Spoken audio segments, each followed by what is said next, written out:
I'm going to interrupt you here, David. Here is the Prime Minister of Canada arriving with members of his cabinet to address this critical moment for the country. Today, the United States informed us they will be imposing 25% tariffs on Canadian exports to the United States and 10% on Canadian energy. A decision that, should they elect to proceed with, should take effect on Tuesday, February 4th. Cette décision met en péril une relation économique historique. Une relation qui a été la source de tellement de richesses, de prospérité et de possibilités, wealth and opportunities on both sides of the border. Tonight, first, I want to speak directly to Americans, our closest friends and neighbors. This is a choice that, yes, will harm Canadians, but beyond that, it will have real consequences for you, the American people. As I have consistently said, tariffs against Canada will put your jobs at risk, potentially shutting down American auto assembly plants and other manufacturing facilities. They will raise costs for you, including food at the grocery store and gas at the pump. They will impede your access to an affordable supply of vital goods crucial for U.S. security, such as nickel, potash, uranium, steel, and aluminum. They will violate the free trade agreement that the President and I, along with our Mexican partner, negotiated and signed a few years ago. But it doesn't have to be this way. As President John F. Kennedy said many years ago, geography has made us neighbors, history has made us friends, economics has made us partners, and necessity has made us allies. That rang true for many decades prior to President Kennedy's time in office, and in the decades since. From the beaches of Normandy to the mountains of the Korean Peninsula, from the fields of Flanders to the streets of Kandahar, we have fought and died alongside you. During your darkest hours, during the Iranian hostage crisis, those 444 days we worked around the clock from our embassy to get your innocent compatriots home.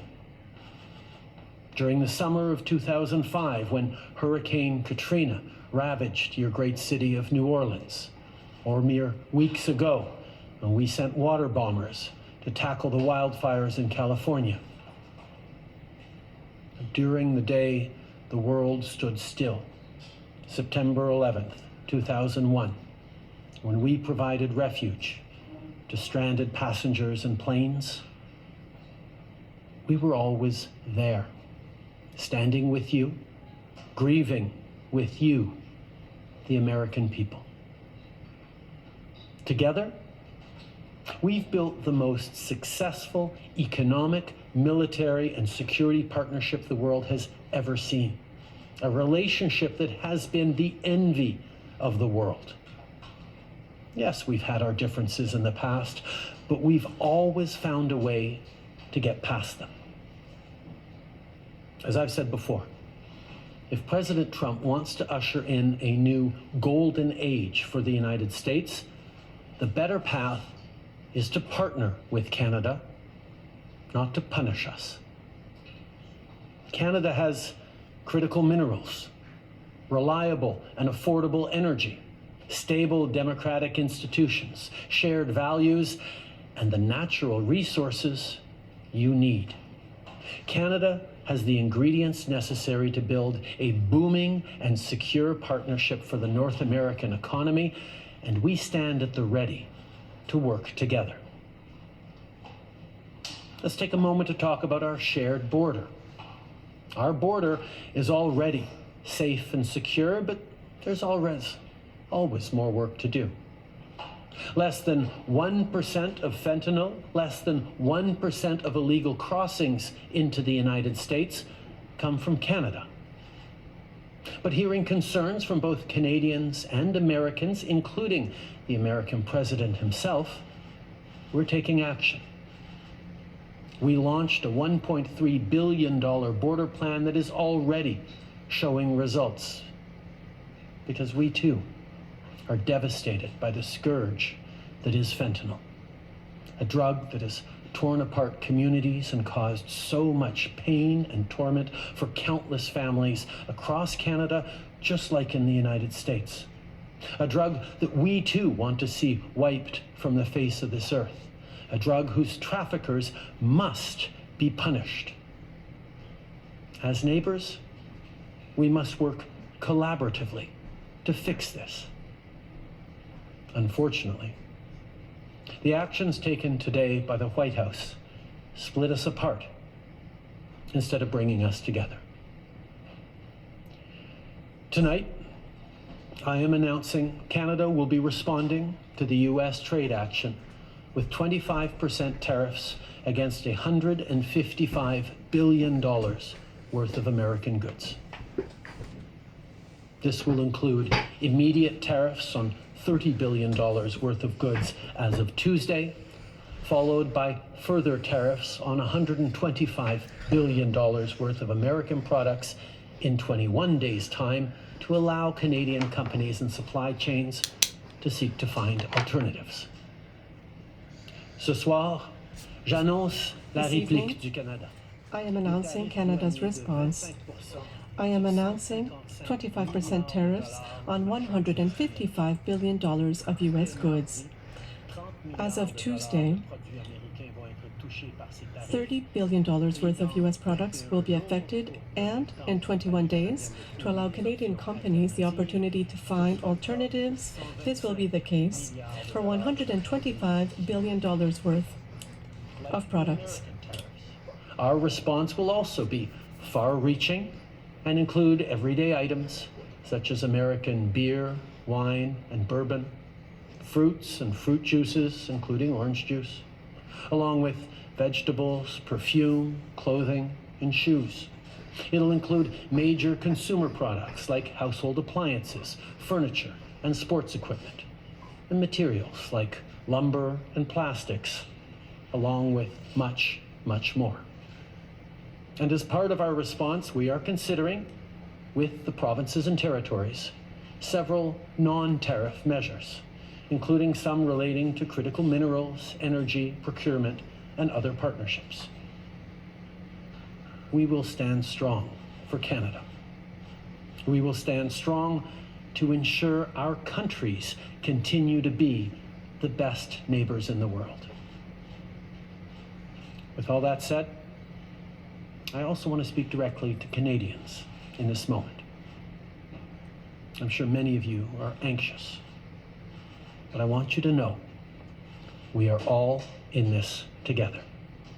The Canadian government, Canadian businesses, Canadian organized labor, Canadian civil society, Canada's premiers, and tens of millions of Canadians from coast to coast to coast are aligned and united.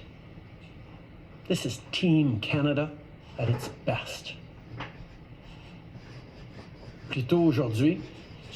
Earlier today, I spoke with premiers from all provinces and territories. We are united.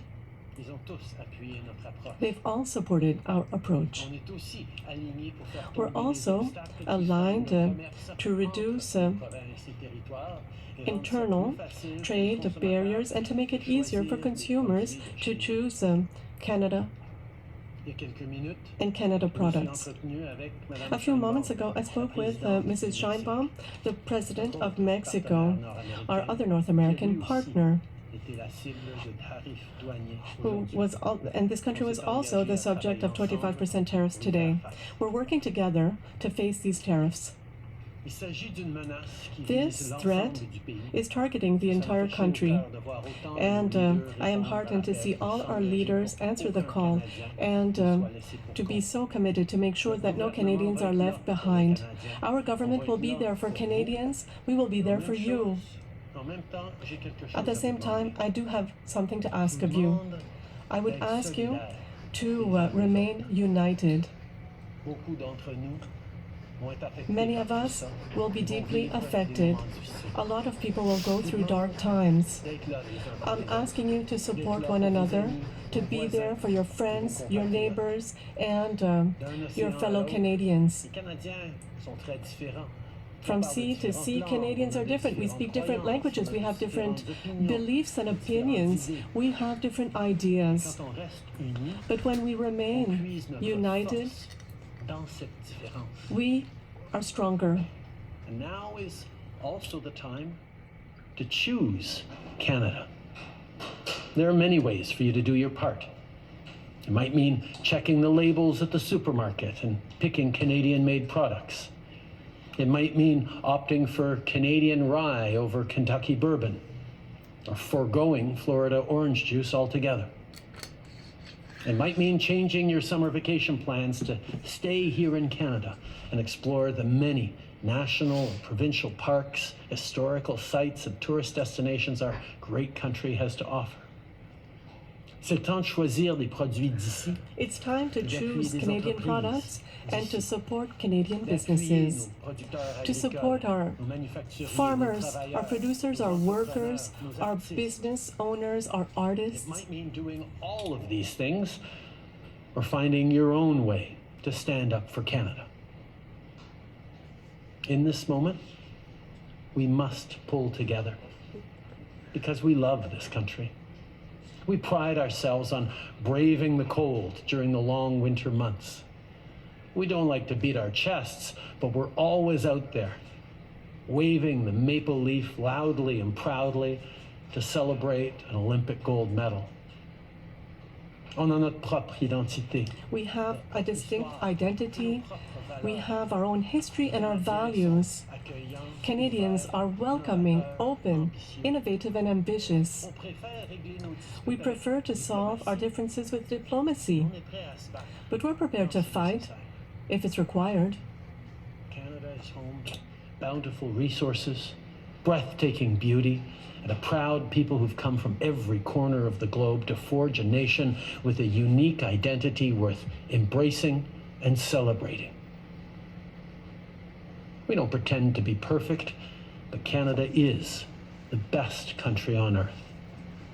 There's nowhere else that I and our 41 million strong family would rather be. And we will get through this challenge, just as we've done countless times before, together. Thank you. Merci. Vive le Canada. All right, so we'll take